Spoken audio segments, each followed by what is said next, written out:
Este es un tipo de emisor. Este es un ascensor de mediano alcance. Pero como les comenté, para los que no estuvieron ahí en la ciclovía, es un trabajo que tiene una parte electromecánica, una parte de trabajo de plomería, que son todo el sentido de las cañerías, no son plomerías, no son nada raro. En el caso de que el emisor y ascensor sean emergentes, entonces esto tiene que quedar al ras, al nivel del espantado, pues. Y el sistema de cañería, y esto se va enroscado, un trabajo de plomería. Como ven. Vamos a hacer una observación al nivel de techo destinado sobre la cañería, sea cañería principal o normal. Entonces, acá se le coloca un chicote, un pedazo de caño para poder ajustar la altura. Eso por un lado. Por otro lado, la presión también.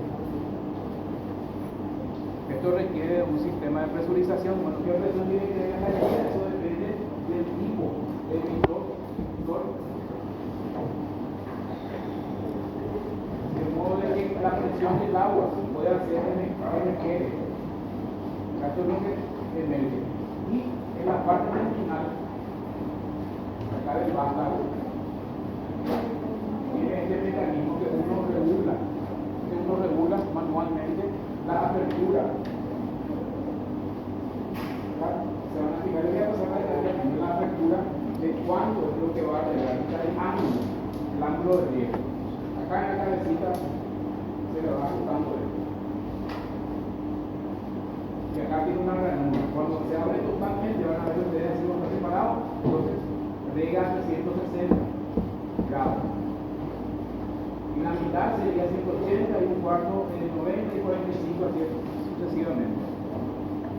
Entonces qué paso este para que vaya.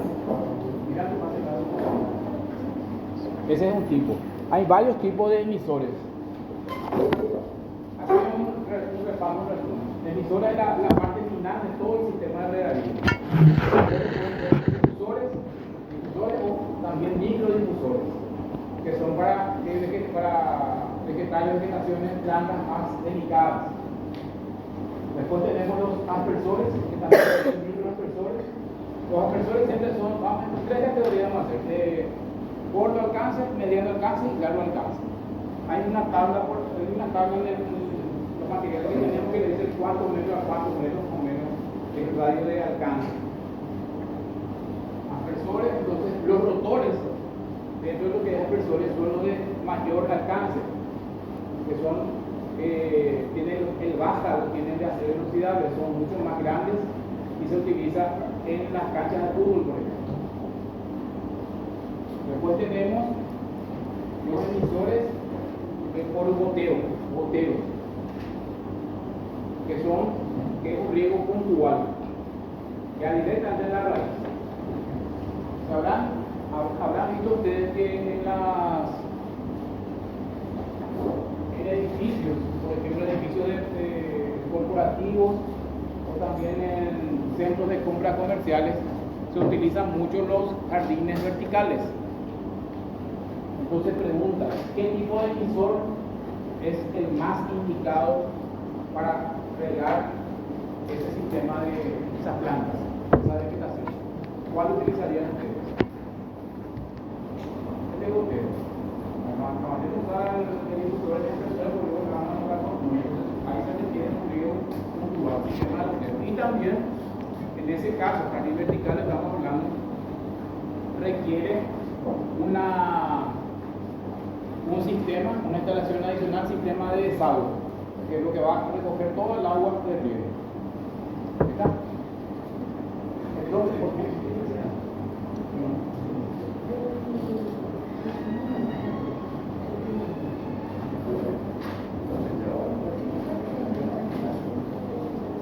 Bueno, de ahorita también con nosotros la Seini Cuba, que acá del equipo de trabajo. Compañeros, ustedes están en el último semestre ya, está de salida.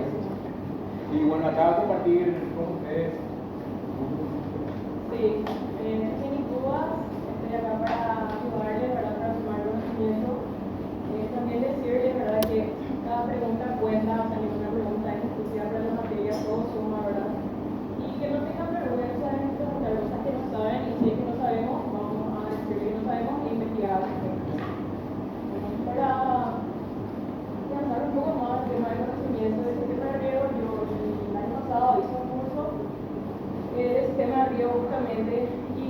quiero que vean aquí las distintas salidas que pueden tener, porque yo el sistema de riego aprendí acá en la cátedra, ¿verdad? Y fui investigando y me fui interesando y hoy día es como una salida laboral también para mí.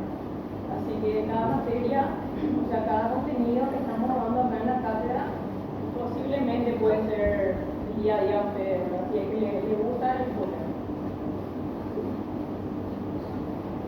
Como definición, o sea, los conceptos básicos que yo uso para regadío, más bien uso para lo que sería el tema de paisajismo, ¿verdad? ¿Qué es lo importante en el paisajismo para regadío? Hay que tener en cuenta el tipo de planta y la clase de planta por los tamaños. Porque existen arbustos que sus follajes son muy frondosos, por ende, entonces el agua no entra en esos lugares. Entonces hay que ver el tipo de la especie de la planta y el tipo de los emisores que vamos a usar para que penetre bien el agua. Entonces tenemos en el sistema de riego el que es riego por aspersión, que serían los rotores, los difusores, y el riego localizado, que son por goteo, ¿verdad? Que son las cintas en general. Ahí podemos ver los difusores y los aspersores, ¿verdad? Como vimos los difusores, estaba mostrando el profe Tommy, ¿verdad? Que es lo mismo, tipo, es el mismo cuerpo, es el vástago, pero lo que cambia es la boquilla, ¿verdad? Podemos ver las distintas boquillas que vienen. Un difusor viene ya con lo que es su filtro, su propio filtro, y este es el filtro que viene y estas son las boquillas intercambiables, ¿verdad? Que esto se ajusta de acuerdo al rango de giro que quieren alcanzar, ¿verdad? Por ejemplo, este es uno de 180 grados, ¿verdad? Y esto se elige de acuerdo al diseño que vos tenés. Y este es un aspersor que en general así se usa en canchas que son de mayor potencia. Bueno, entonces, para tener un poco en cuenta el diseño de riego, ¿qué es lo que hay que tener, ¿verdad? Primero tenemos que ver los requerimientos según la especie que yo uso, ¿verdad? De acuerdo a cada planta, porque hay plantas que necesitan más agua y menos agua, y otras que son de sol, de sombra, u otras que necesitan netamente la humedad de la atmósfera para hidratar, ¿verdad? No netamente regar la raíz. El segundo paso que tenemos que ver son definir por zonas. Como tenemos un jardín, y esos jardines, de acuerdo a las especies o a los requerimientos que nosotros tenemos, definimos por zonas, ¿verdad? La división por zonas de polígonos, selección de los aspersores, porque cada aspersor es diferente, tiene una potencia diferente y un caudal diferente que le podemos que requiere, ¿verdad? Para que se levante el vástago y que tenga su potencia necesaria para que pueda regar. Después la distribución, la primera cosa que se hace son la distribución perimetral de los aspersores y luego la comprobación del solapamiento entre los aspersores, ¿verdad? Para que no quede una zona que sí riegue y otra zona que no riegue. Entonces, necesitamos que esos aspersores cubran en su totalidad la zona que queremos regar, ¿verdad? Y en caso de que falte un punto intermedio, procedemos a la colocación de aspersores de relleno. Por ejemplo, vemos que está en un plano de una casa y es todo el jardín, ¿verdad? Procedemos a definir las zonas que son a regar, ¿verdad? ¿Por qué partimos en zona? En este caso, ponerle que estas hierbas pueden ser plantas aromáticas, ¿verdad? Bien sea romero, albahaca, etc. Entonces, vos no puedes regar esa parte con un aspersor, con un rotor, por ejemplo, porque va a reventar todo tu follaje y luego ya entra y te quedas sin planta, ¿verdad? Entonces, ¿qué haríamos en ese caso? Entonces, vamos a seleccionar las áreas que son más grandes, por ejemplo, acá hay solamente césped y estas áreas son ya más reducidas. Entonces, vamos a empezar a solidificar para ver qué tipo de aspersor es ideal en esos casos, ¿verdad? Acá vemos una distribución de los aspersores. En estos casos, se usó los difusores que son de media, por ejemplo, se usó de 180, este tiene un valor un cuarto, y estos son rotores, ¿verdad? Que cubren ya mayor área. Y en este caso, si se fijan, es como una cinta, acá se utiliza por goteo, porque es una zona más, una zona local, ¿verdad? También que son, como dije, especies más delicadas. Entonces podemos fijarnos que lo más importante que tienen que saber acá es que no se mezclan los distintos tipos de emisores en una sola cañería, ¿verdad? ¿Por qué? Porque como le dije que cada emisor tiene una potencia diferente. Entonces, lo que pasa si vos mezclas un difusor con un aspersor, le va a llegar más agua al que es tu difusor y tu aspersor no va a tener la potencia para levantar, ¿verdad?, el vaso. O si no, también puede pasar de que riegue más una zona y que la otra zona quede justamente sin agua. Entonces ahí queda inútil otra vez tu sistema de regadío. Y se hace de la siguiente manera. Un frente. En la anterior, ahí simbolizan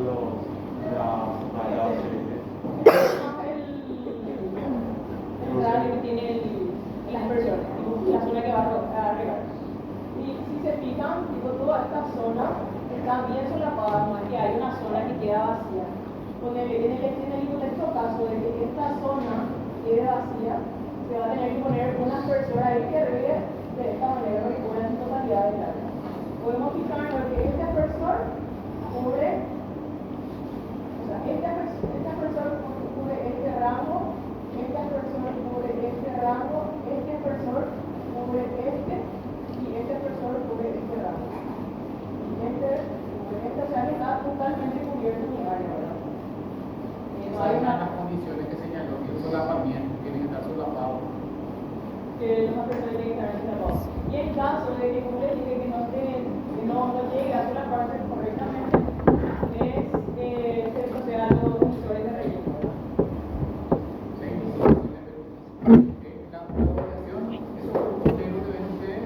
La ubicación de los emisores, según el caso es el aspersor o el difusor. Lo que estás, vamos a ver un poquito en psicología. Psicología también tiene que manejar ustedes.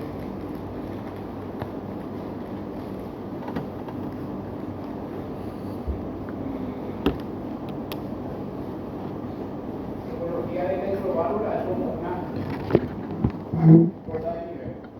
Esto es electroválvula. Que tuvimos bien el ciclo en la ciclovía. Ya saben que es una electroválvula.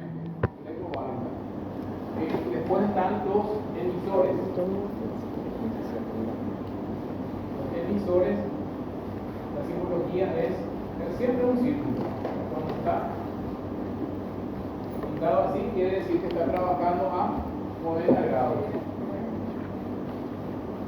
Está cubriendo un radio, en este caso de 180.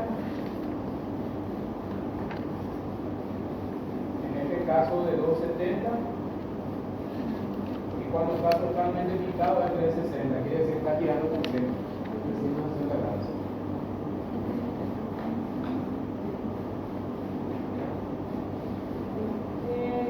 Así como mencioné el profe, ¿verdad?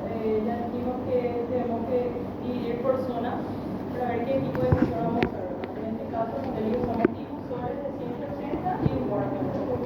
Entonces lo importante, esta cañería, una cañería es una electroválvula es por un tipo de difusor. Si tenemos rotores netamente, entonces tenemos que usar una electroválvula para los rotores. Si tenemos una cinta de goteo, tenemos rotores, tenemos difusores, sería 3 electroválvulas, uno por la cinta de goteo, otro por el rotor y otro por el difusor. Justamente por lo que estaba explicando de que va a haber cierta incoherencia en el riego y que no va a funcionar como debe ser el riego. Entonces, habría una electroválvula que es para la cinta de goteo, otra electroválvula que sería para los rotores y otra electroválvula para lo que sería el difusor. En este caso, como está todo explicado, podemos ver que esta es la cañería principal. Entonces voy a hacer recorrer la cañería principal y luego se va ramificando con cañería secundaria para llegar a los distintos emisores. Y este es un esquema general del sistema de riego en sí, ¿verdad? Que tenemos el controlador, que es el dispositivo por el cual, en el cual se programa las distintas zonas, ¿verdad? Por ejemplo, tenemos un emisor y queremos que riegue de las 7 de la mañana y a las 4 de la tarde. Entonces vos en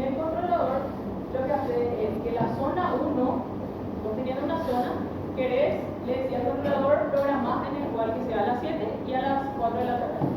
Y si tenés, por ejemplo, la que es la parte de goteo y querés que solamente riegue una vez al día a las 6 de la tarde, eso también se programa en el controlador.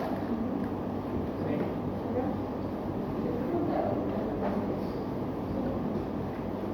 Entre el área A y el área B, ¿verdad? En la esquina hay. ¿Por qué no usar todo el 180 nomás ahí? Porque está dividido. Área A y área B. 180. Este es 180, ¿verdad? Este es el cuarto. Porque se encuentra en el área A y el área B. ¿Qué va a ser más 120? Por seguro que fue por el tema de que cada aspersor, por ejemplo, esta parte es una zona más amplia, ¿verdad? Y esta parte es más reducida. Cada aspersor se le regula, o sea, tiene su radio, ¿verdad? Tenemos un aspersor que puede llegar a cada 5 metros, como así también tenemos un aspersor que puede llegar a cada 2 metros. Y también puede ser por el tipo de caudal. Lo malo de tener, a diferencia entre el rotor, o sea, los aspersores y los difusores, que son como lluvia, que los difusores, su inconveniente es el viento. Que hay mucho viento, en zonas de viento, pues no riega adecuadamente, ¿verdad? Pero es se usa mucho para que se quede arriba residencial. Así que, bueno, tenemos el controlador que dijimos que es para programar. Después tenemos también lo que sería el sensor de lluvia. Posición. Que se coloca, este es un sensor que justamente antes venía de una forma más antigua, ¿verdad? Que si llegaba hasta cierto límite, ahí recién paraba de regar lo que sería el regadío. Pero hoy día viene de forma mucho más actualizada, ¿verdad? Que vos puedes marcar el porcentaje de humedad que tenés, que requerís en el suelo, y una vez que alcance eso, lo que hace el sensor de lluvia es que le avisa al controlador que no riegue más, ¿verdad? Justamente porque ya llovió. Y si es que no alcanzó el porcentaje de lluvia, él detecta para regar justamente y no se te mueran todas las plantas. O sea, lo que hace el sensor de lluvia es avisar si tiene la humedad requerida para volver a regar o si ya fue suficiente con la lluvia. También lo bueno del sistema de regadío es que se puede automatizar, que se puede colocar un módulo que se colocaría acá para manejar netamente desde el celular los horarios, si necesitas multiplicar, si necesitas apagar, si vas a tener Summer y necesitas que se riegan, que van invitados, pues netamente tu celular nomás te puede verificar eso, ¿verdad? Con un módulo. Bueno, y acá lo que estaba repitiendo, ¿verdad? Que esto sería la cañería principal. Estas son las arquetas que les puedo mostrar del profe. Este sería una arqueta para una electroválvula individual y este sería para dos o más electroválvulas que estén en una misma zona, ¿verdad? Nada más para ahorrar, ¿verdad? Y bueno, tenemos la cañería principal, y en la cañería principal vemos que sale uno para rotor, sale otra cañería secundaria, lo que serían los difusores, y otra cañería más para la cinta de goteo, justamente para que no se vea para que se vea la separación de cada emisor, ¿verdad? Una cañería secundaria por cada tipo de emisor. Y eso más bien es la regla principal para lo que es regadío en sí. Si es que tienen alguna duda, me avisen saber. Y en el controlador se puede cambiar. En nuestro clima es muy inestable, ¿verdad? Que se lleva a veces en verano llueve demasiado, o en invierno hay una sequía tremenda, etc. Entonces, honestamente, todo puedes hacer desde tu celular si es que tenés el módulo, o acercarte a lo que sería el controlador y modificar, ¿verdad? Y eso tiene varias ventajas. Entonces, más bien es saber distribuir y aprovechar el sistema, que te brinda muchas opciones. Sirve para todo, sirve para paisajismo, riego residencial, también se usa mucho ahora en lo que es agricultura. Te puedo dar las cosas.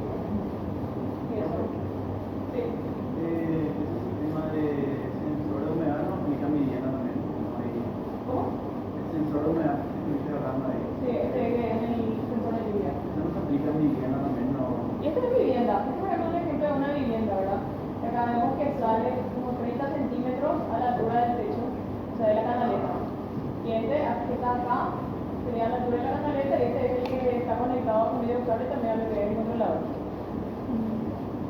Se usa, o sea, es como opcional, ¿verdad? Que se le da al cliente, pero es algo necesario, ¿verdad? Para que funcione correctamente el sistema. Por ejemplo, yo tomando un módulo, voy a tener desde el celular, poder hacer.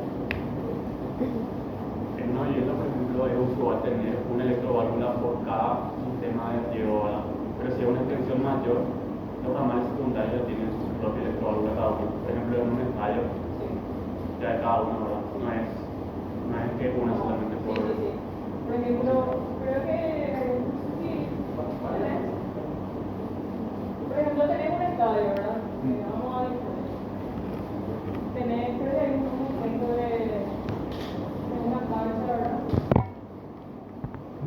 Y en la cancha vamos a usar el que es su rotor, ¿verdad? Porque es de mayor alcance. Entonces vos tenés tu cañería principal y acá tenés un electroválvula, ¿verdad? ¿Y qué pasa con una electroválvula? Sale de ahí un secundario. Porque, por ejemplo, vos podés tener un problema acá y entonces solamente esta electroválvula es donde no te va a funcionar. Y la siguiente restante va a poder usar mientras, ¿verdad? Entonces eso es lo que pasa, ¿verdad? Que por cada, no importa que esté una superficie muy amplia, ¿verdad? Entonces no podemos unificar todo solamente con la electroválvula. Sobre lo que dice Seini, el tema de la válvula y electroválvula, vimos también la clase pasada. La válvula básicamente es una llave de paso. La electroválvula, que entonces, ¿qué es lo que es? Es una llave de paso pero automatizada. Eso es lo que es la diferencia. O sea, estamos nosotros viendo regadío automático y lo que se hace es que se automatiza el sistema. El sistema en un estadio, lógicamente, por la magnitud y demás, va a ser mucho más difícil que a mano vayamos cerrando cada una de las válvulas, que son las llaves de paso. Entonces, por eso se automatiza, se utilizan electroválvulas. En una vivienda, por ejemplo, puede haber un sistema de regadío y se puede mezclar también una válvula manual con electroválvula. ¿Sí? Pero de repente una vivienda que tiene una superficie menor puede ser más controlada, podemos evitar tener la electroválvula, o sea, se puede mezclar también, como para que tengan claridad también sobre eso. Entonces, como la diferencia es la automatización final. Por ejemplo, como siempre vida real, que este sería el tanque, ¿verdad? Para la distribución del agua. Acá tenés un motor y le da potencia, ¿verdad? Instalado con un fuerte caudal, ¿verdad? Y acá debería de haber colocado lo que sería el filtro, ¿verdad? Una lámpara de arena para que salgan los residuos que se queden todo acá y no luego otra vez las cañerías. Entonces, tenés el tanque, tenés tu electrobomba, después debería de tener tu filtro que sería conectado a tu controlador, ¿verdad? Porque en este caso el controlador estaba hacia el frente de la propiedad, por eso no nos salió en la imagen. Pero los controladores que ya se venden hoy en día, pueden estar a la intemperie, no necesariamente tienen que estar bajo techo, ¿verdad? Ya que tienen todo un sistema de seguridad y precaución para que se encuentre fuera. Y podemos fijarnos que esta sería nuestra cañería principal y luego un más. Y esta sería ya la secundaria, ¿verdad? Y acá sale, se conecta al rotor. Y este se llama un joint, que es como un brazo maleable, ¿verdad?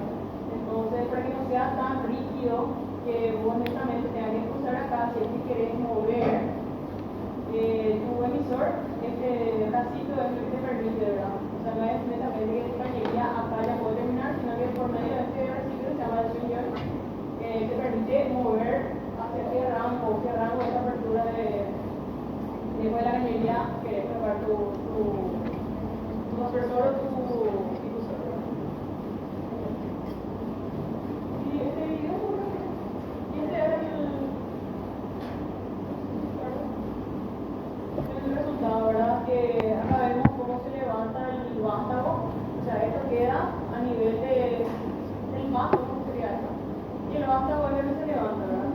Un vástago así ya viene ya con sus diferentes horquillas para ver, se le puede ajustar, para ajustar en el rango de la distancia del chorro de agua que va a salir. Nada, tenemos los cables que es tipo la parte de la base, tenemos el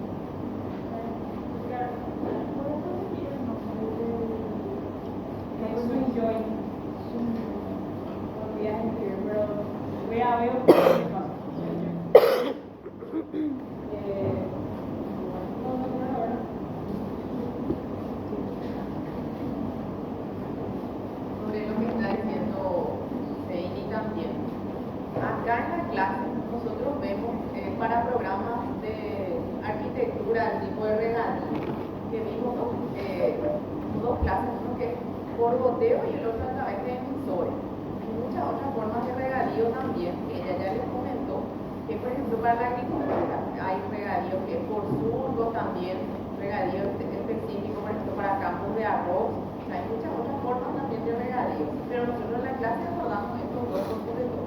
¿Sí? Y lo que les dijo sobre eso, para otro que es algo muy específico, por ejemplo, también regadío se aplica y de manera diferente para viñedos, ¿sí? En donde la uva necesita estar estresada, o sea, se le aplica de manera intencional poca agua. O sea, es algo muy específico de vuelta dentro de todo lo que es regadío. También está automatizado, ¿sí? Una de las condiciones, una de las primeras clases que mostró ahí, Sei, por las condiciones que hay que tener en cuenta, una de ellas era la zonificación. En el caso de una cancha de fútbol, la zonificación es porque se hace por línea. Eso cuando, antes de empezar el partido, siempre empiezan a regar, entonces se fijan en todo esto por línea. Cada línea, cada ramal, cada sector tiene su electroválvula. Las electroválvulas pueden ir acá, como están en este esquema, o bien pueden estar todas en un lugar también, agrupadas. Y ahí se van los distintos ramales. También insisto, no es que se riega todo de una, sino que para eso se sectoriza, para ir regando por zonas.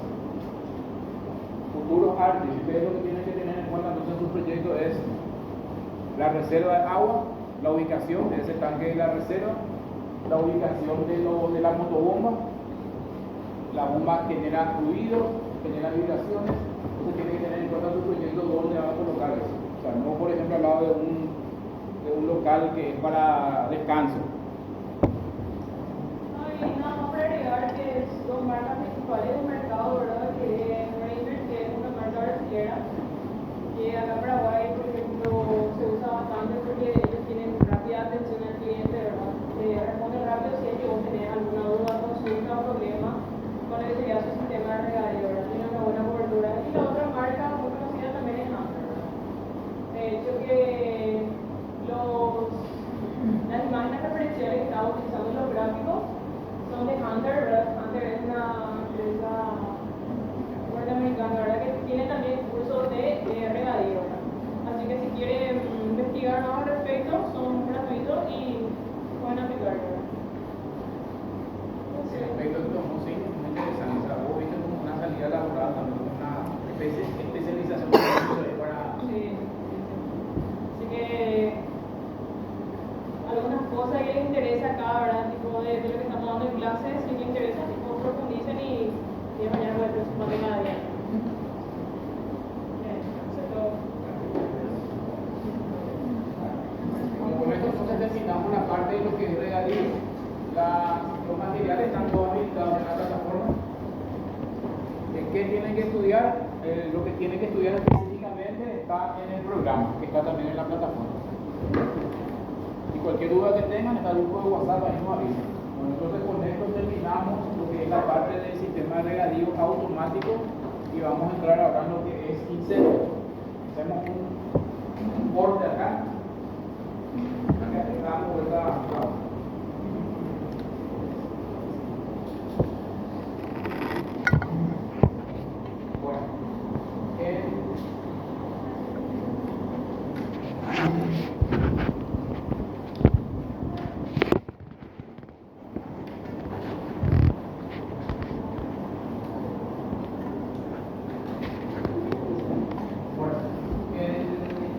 El 1 de enero de este año nomás hubo un incendio en una discoteca en Suiza, Transmontana. Si se enteraron ustedes. Bueno, hubo un incendio y vamos a ver vamos a empezar con ese hecho, ¿verdad? En esa situación, jóvenes como ustedes, ¿verdad? 40 personas creo que fallecieron, 40 jóvenes. Y vamos a empezar analizando ese caso.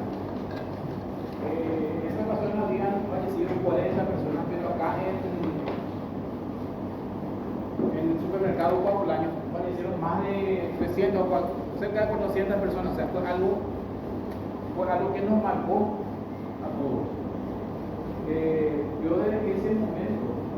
primero que hago cuando voy a un local público es me fijo dónde está la salida de emergencia. El incendio ocurre en cuestión de segundos. Es así, en un abrir y cerrar de boca. Entonces por eso que no se va a mandar de que no quiero por dónde me voy, dónde está la salida. En caso de que haya alguna emergencia.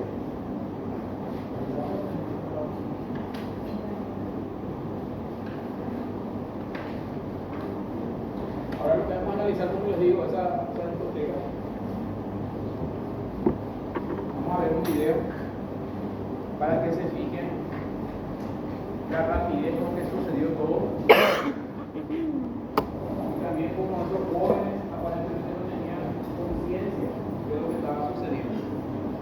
Ya vamos a ver primero, lo que les pido primero es que vean como usuarios, como si ustedes tuvieran una discoteca que vamos a analizar cómo fue distinta. Yo lo aquí tengo.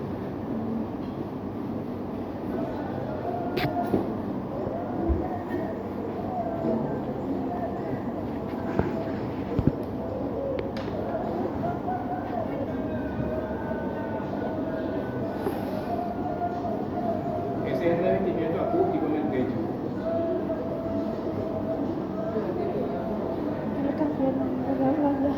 Y fíjate cómo no tenía conciencia. Yo de ahí salía rascando. Ellos incluso filmando.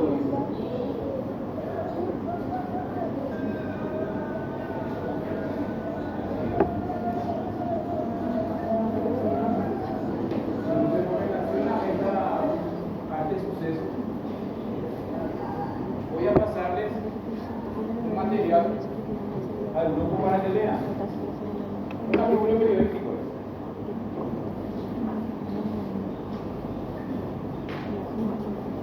Y les pido que lean y que analicen. Vayan analizando así, desglosando las causas. ¿Cuáles son las causas? O las probables causas.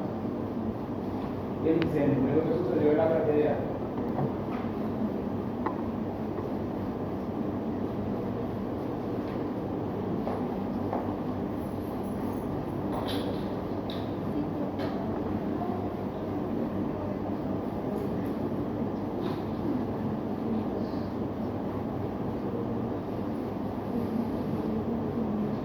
Ahí va un artículo.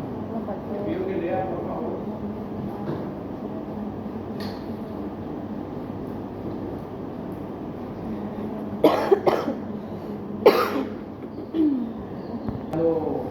No como usuario, sino que como futuro arquitecto.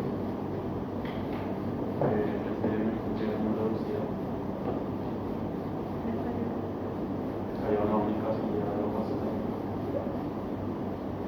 Una sola salida.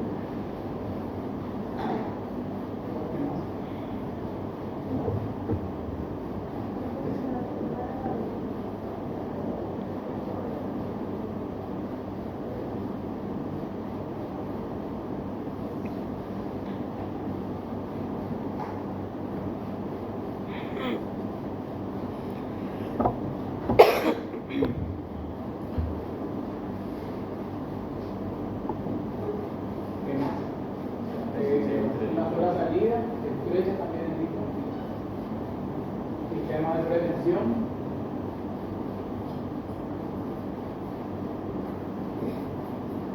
Otra.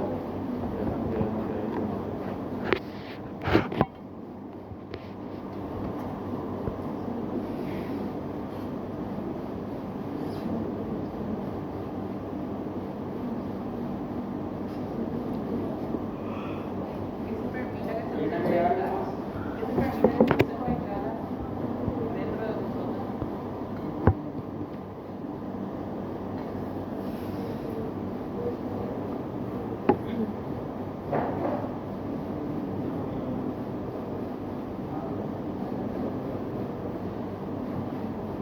¿Algo más? Bueno, lo que es respecto a vías de evaluación, una sola salida. Esto ya es la parte arquitectónica, la parte del diseño mismo. Después tenemos sistemas de prevención, que es lo que vamos a desarrollar ahora, el sistema de prevención, está conformado por a veces subdivide en sistemas de detección, notificación y finalmente combate. Acuérdense siempre lo que tuvimos en la ciclovía. Lo que es esquematizar, lo que es desglosar siempre en categorías. Porque cada instalación tiene otra vez varias instalaciones componentes. Entonces, sistema de prevención, material inflamable, el ciclorras, que como es una discoteca, está revestido con un material acústico, absorbente acústico, que no era resistente al fuego, como habrán visto ahora. En cuestión de segundos, y un fenómeno también. Ese no me difiere. El fenómeno también es la combustión súbita en un flash, de repente. Algo parecido que sucedió también con los coagulantes, donde los gases de cocción se iban acumulando entre el ciclorras y el techo. Se iban acumulando a través de los meses. Esos gases que estaban ahí no tenían un sistema de extracción de aire, de renovación entre el techo y el ciclorras. Cada que se encendía la cocina, esos gases que ya estaban ahí acumulados se iban calentando hasta que reventó todo eso. Y incendió. Esa combustión súbita también. ¿Sí? De repente, proceso. Bueno, voy a pasar otro artículo para que vayan sacando. Este siguiente artículo es más técnico.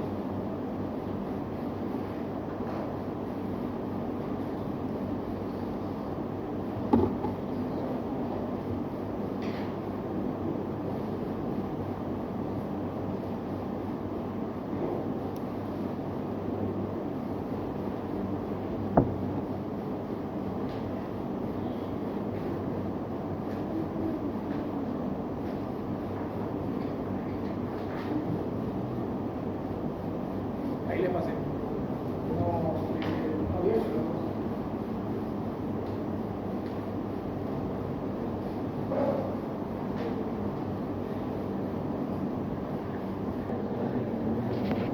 Dos aspectos más para el aforo, o sea, la dimensión del local con relación a la cantidad de personas que estaban en el local. Suele pasar. Y también la altura del techo. La dimensión también relacionada a la arquitectura. Entonces, dentro de lo que es el proyecto arquitectónico ya tenemos dimensión, aforo, la altura del techo, dimensión también, vías de evacuación de dimensión, o sea, todo esto es proyecto. Después tenemos sistema de prevención que vamos a analizar ahora en la próxima clase. Los materiales que se utilizan en la edificación. En el caso de los rasos, material inflamable.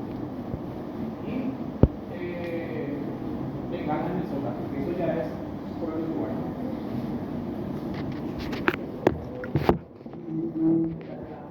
Este ejemplo, esta tragedia sucedió en Suiza, un ejemplo también en Paraguay hace ya unos años y también en una discoteca en Argentina. Es como la sensibilización o la educación. Educación, por ejemplo, en esto de prevención contra incendios. Es súper imprudente lo que estaban haciendo en el video que ustedes vieron. O sea, no era una bengala, sino que era como fue una fiesta de Año Nuevo, había muchas bengalas y aparte inició el incendio y había gente que estaba filmando. O sea, eso es súper imprudente también ante una tragedia así. El sistema de seguridad, normalmente en estos lugares hay un personal de seguridad, ninguna alerta se disparó, nadie reaccionó. Se empezó a incendiar y la gente estaba todavía ahí. O sea, es como educación. Y tragedias suceden en todos los lugares y hasta en países súper desarrollados como Suiza. Y después el problema asociado a esto, al incendio, es que era una zona con las condiciones climáticas, no se podía acceder, había por el tema de la nieve, en los Alpes, o sea, se prestó asistencia humanitaria a otros países, se llevaron heridos a Francia también. O sea, fue todo un problema también cómo acceder ante la tragedia a ese lugar para evacuar a los heridos. ¿Sí? Entonces todo eso era asociado solamente a un sistema de prevención contra incendios. Más también. Gracias. Bueno, este es el esquema de la discoteca esta.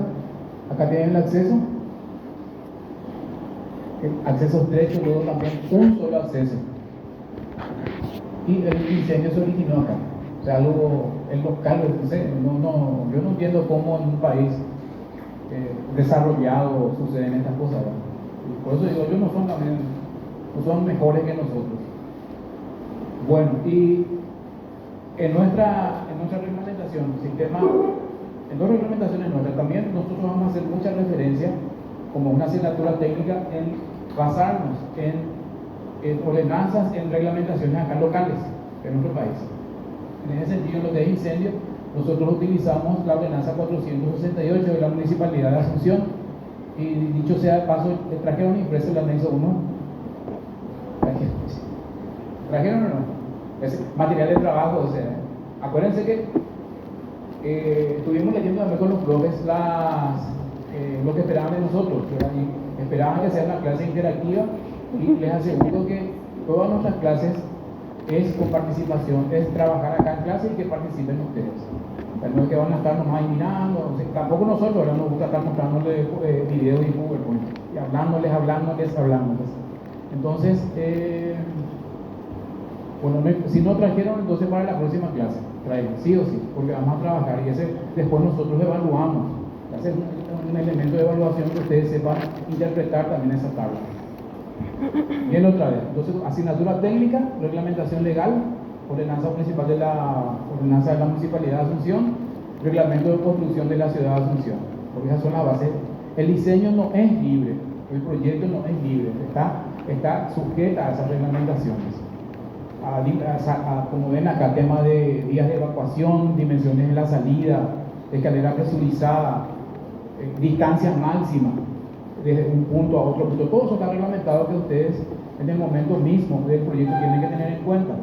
El tipo de materiales que van a utilizar, ya sea para cerramientos verticales, horizontales, todo eso cuenta.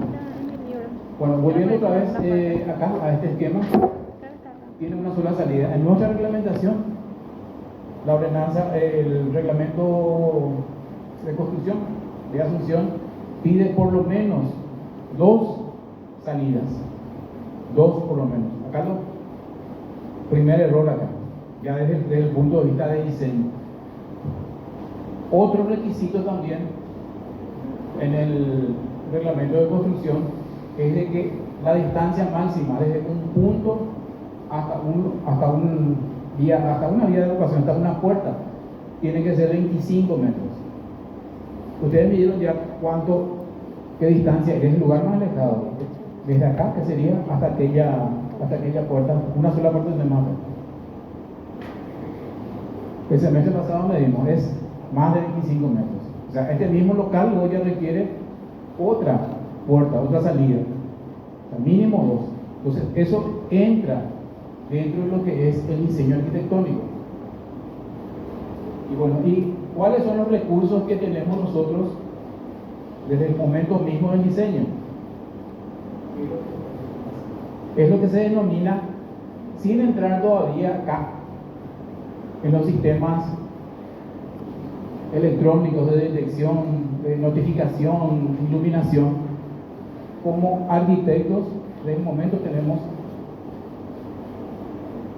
estos objetivos, que es dentro del diseño, protección pasiva, detener la progresión del humo, evitar la propagación de las llamas, confinar los efectos térmicos, esto es fundamental, mantener la estabilidad del fuego de los elementos estructurales. ¿Cómo se logra eso? Utilizando materiales resistentes al fuego por lo menos 3 horas, RF180 que le llamamos. ¿Cuáles son esos? Fundamentalmente materiales cerámicos. Acá tenemos, de acuerdo a nuestra tradición constructiva, tenemos estas mamposterías de ladrillo revocado, son resistentes al fuego. El piso que tenemos también, el techo, las vigas sí, pero el tema chimbrado no.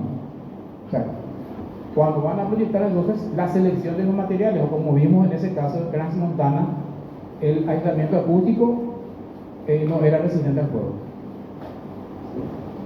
Siguiente, sí.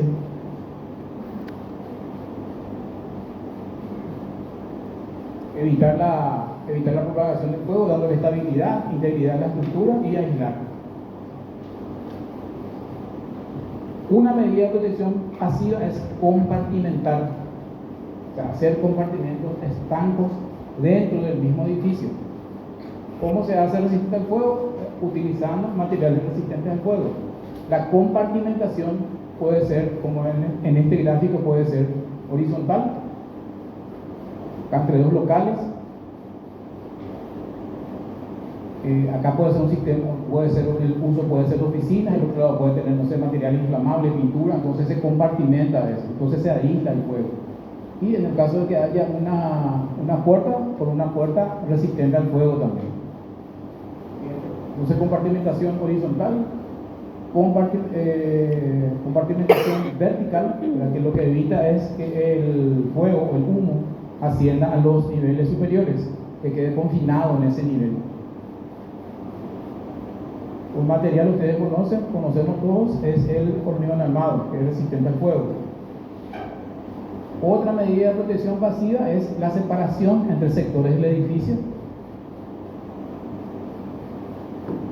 Y en este gráfico tenemos la planta del hospital acá, hospital de clínicas, que tiene, como ven, tienen cuatro escaleras presurizadas. Escaleras presurizadas, como ven acá en el esquema del matatipo, tienen adicionalmente tienen dos escaleras externas, y además verán ustedes en los hospitales, todos los hospitales, sanatorios, centros de salud, que son edificios en altura, tienen también una rampa para evacuación en camillas, unas rampas, vías de evacuación entonces, vertical. En este caso se hizo la sectorización o compartimentación en cuatro sectores, de modo que si el incendio ocurre acá, los pacientes que están en esta sala puedan ser evacuados a esta zona o a esta zona. Ese es el objetivo de la sectorización, y por ello también cada sector tiene su escalera protegida, su escalera presurizada, para que puedan evacuar.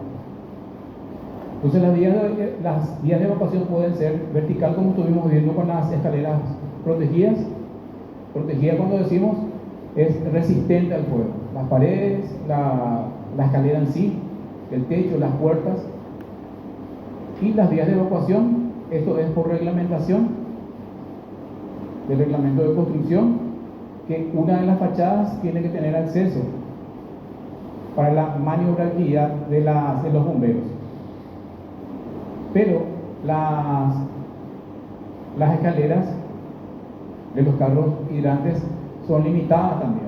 O sea, en un edificio esto tiene un alcance de 12, 15, al menos de los carros que tenemos acá, 15 metros aproximadamente tiene su alcance. Y para evacuar a través de esta escalera a personas, a personas que están desesperadas. Este es un edificio en el centro de Asunción que tuvo un principio de incendio y no tiene escalera presurizada. Y fíjense, un carro de bomberos acá para evacuar a esta cantidad de personas a través de una escalera estrecha, más la altura, más el pánico que tiene la persona, es totalmente insuficiente. Entonces, por eso es necesario contar con escaleras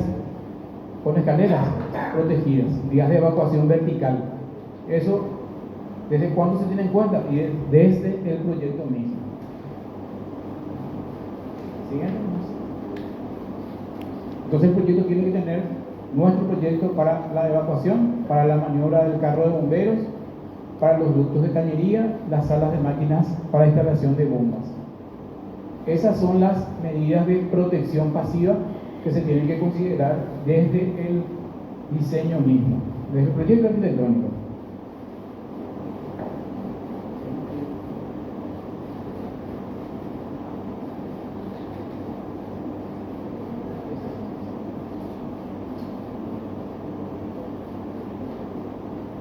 Ok, vías de evacuación vertical, por ejemplo, como estuvimos diciendo, por reglamento de construcción, la distancia máxima desde el lugar más alejado dentro del edificio hasta la calle, puede ser o hasta la calle o hasta un lugar protegido.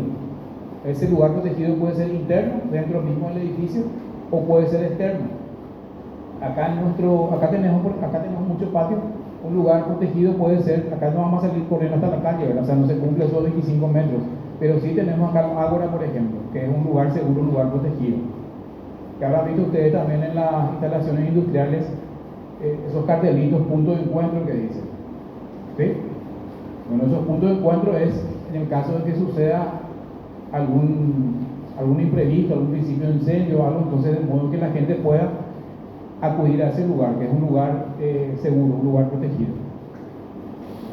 Volviendo a nuestra norma, lo que nos pide entonces máximo 25 metros. Acá desde este lugar, en esta planta, en este caso, desde el lugar más alejado hasta la calle, 25 metros, y además acá tienen otras salidas. Si no llegan a la calle, tienen este patio interno.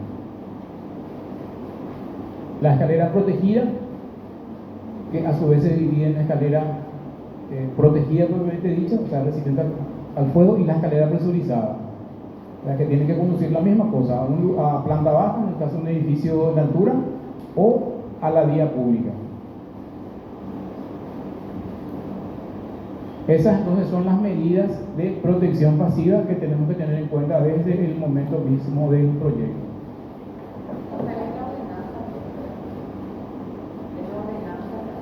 Sí, esta es de la ordenanza 468, que forma parte de nuestra bibliografía. Bueno, hasta acá llegamos con lo que es incendio. Seguimos la próxima clase con incendio. Traigan por favor impresos, vamos a trabajar. Y también si pueden traer proyectos, vamos a analizar, vamos a hacer dos grupos y vamos a analizar los diferentes sistemas, las diferentes instalaciones que tiene que tener cada proyecto. Lo vamos a hacer de cada uno, vamos a tomar dos por lo menos y vamos a hacer dos grupos.